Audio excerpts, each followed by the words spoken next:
Ijue thamani yako na nguvu ya Mungu itendayo kazi ndani yako. Sura ya 4. Nguvu itendayo kazi ndani yako. Nguvu na uwezo mkuu uliowekwa ndani ya kila mtu ni akili, yaani uwezo wa kufikiri. Kufikiri ni mchakato utumiao akili kutengeneza mawazo. Mawazo ni mbegu ya mambo. Hapa ndipo tofauti ya watu huanzia. Tofauti hizi huletwa na namna na viwango vya kufikiri miongoni mwa watu. Imefahamika kuwa 5% ya watu hufikiri, 10% ya watu wao hufikiri kuwa wanafikiri kumbe hawafikiri, na 85% ya watu waliobaki wao ni afadhali wafe kuliko wafikiri. Watu wanaofikiri ndio wanaofaidi matunda ya dunia hii. Huchagua na kuamua kwa busara. Kwao muda ni rasilimali muhimu katika kufanikiwa kwao. Hutumia akili kama nguvu ya kutawala, kumiliki na kutiisha. Tofauti nyingine ya watu katika kufikiri inasema 5% ya watu ndio tu wanaofikiri na kuifanya vitu vitokee katika dunia hii. 15% yao hushangaa tu vitu vikitokea, na 80% wao hata hawajui kinachotokea. Katika kitabu cha Things Fall Apart, mwandishi Chinua Achebe alitumia mithali hii: The sun will shine on those who stand before it shines on those who kneel. Yaani jua litawang'aria wale waliosimama kabla halijang'ara kwa waliopiga magoti. Kama vile jua lichomozavyo, kupita na kuzama, Richie Norton alisema, Opportunities will come and go. If you do nothing about them, so will you. Akiwa na maana kuwa fursa zitakuja na kupita. Usipozifanyia chochote, nawe utakuwa kama hizo fursa. Utakuwepo na baadaye kutoweka, na hata mahali pako hapataonekana. Kijana mwenye ulemavu wa macho aliulizwa, unafikiri kuwa kuna hali gani mbaya zaidi kwa mtu kuliko kushindwa kutazama? Huku kijana huyu akicheka alijibu, ni kuwa na uwezo wa kutazama bila kuwa na uwezo wa kuona. Nayo maandiko yanasema kuna watu wana macho ya kuona ila hawaoni. Kwa Kigiriki, tafsiri mojawapo ya neno kuona ni kuwa na nguvu ya ufahamu, yani power of understanding. Ukitafakari kwa makini utashangazwa na namna watu wanavyotofautiana katika kutazama na kuelewa mambo. Watu wawili wanaweza kutazama kitu au hali fulani katika maisha, lakini mmoja akaona changamoto na mwingine akaona fursa. Mwingine akaona uwezekano wa kushinda na mwingine akaona kushindwa. Uzuri na ubaya ni kuwa kile unachokiona ndicho utakachokipata. Kama Leslie Brown alivyosema, whatever you are looking for is also looking for you. Yaani chochote unachokitafuta na chenyewe kinakutafuta. Nabii Yeremia alipoulizwa unaona nini, alisema naona ufito wa mlozi. Mti wa mlozi kama miti mingine katika nchi zenye baridi kali huinama na kujikunja kwa sababu ya kuelemewa na barafu au wakati mwingine matunda yake wenyewe. Japokuwa mti wa mlozi ni mwembamba kwa asili yake ukilinganishwa na miti mingine, baada ya wakati wa baridi kwisha, mti huu huinuka na kurudi katika hali yake ya kawaida kwa wepesi na kwa haraka kuliko miti mingine yote. Mti huu pamoja na kupitia katika kipindi kigumu cha baridi kali kwa miezi kadhaa, ulitoa maua mwezi wa Januari na kutoa matunda mwezi Machi. Tabia ya mti huu inalinganishwa na mtu aliyepitia katika changamoto za maisha na kufanikiwa kuvuka katika changamoto hizo kwa ushindi.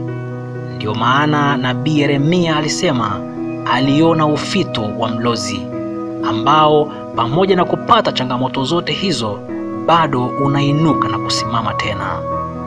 Hali ya mtu kufanikiwa kurudi katika hali ya kawaida baada ya kupata changamoto maishani mwake huitwa resilience kwa Kiingereza, yaani kujikunja bila kukatika, halafu kurudi katika hali yake ya kawaida kwa upya. Watu wengi wapitiapo katika changamoto huinama na kubaki katika hali hiyo hiyo kwa muda mrefu au kubaki hapo hapo daima, huku wakilalamika, wakilaumu na kunung'unika badala ya kuona kuinuka, kushinda, kustawi na kufanikiwa tena.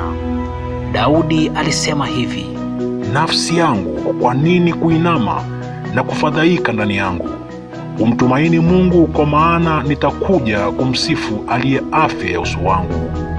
Hakuna matatizo ya kudumu katika maisha.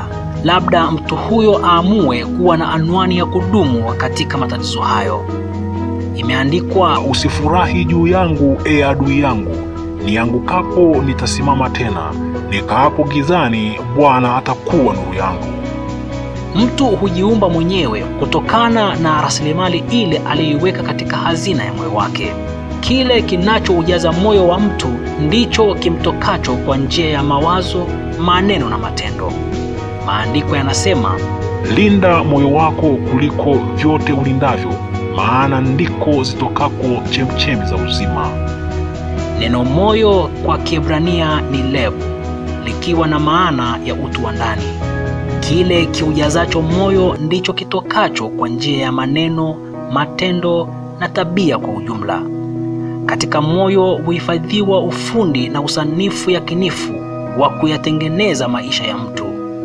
Mtu mwema katika hazina njema ya moyo wake hutoa yaliyo mema, na mtu mwovu katika hazina mbovu ya moyo wake hutoa yaliyo maovu.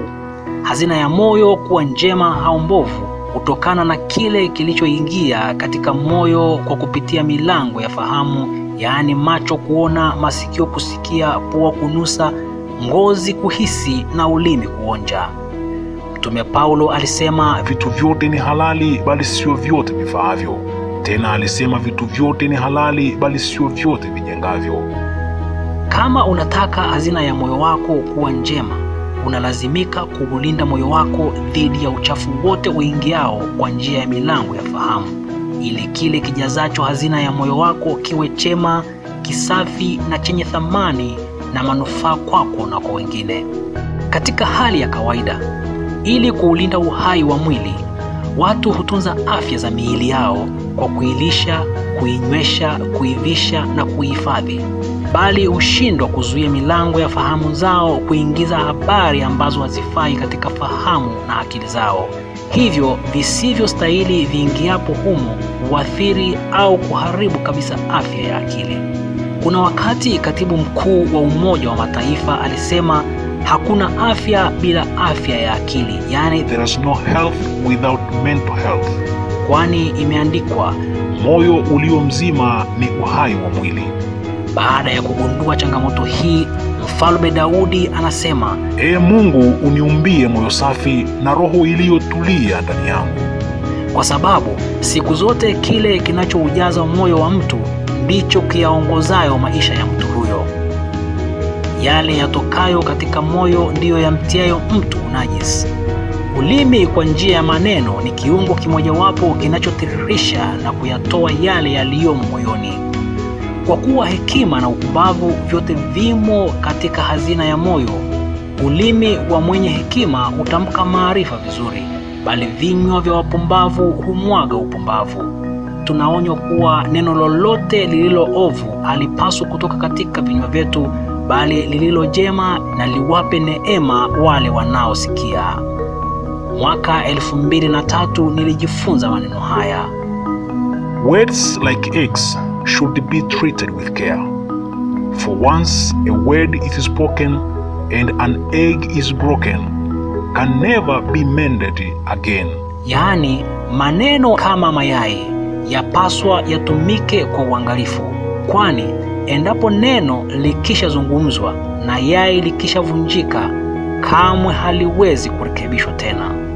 Yatokayo katika vinywa vya wabaya ni kama mayai ya fira, yaani mayai ya nyoka.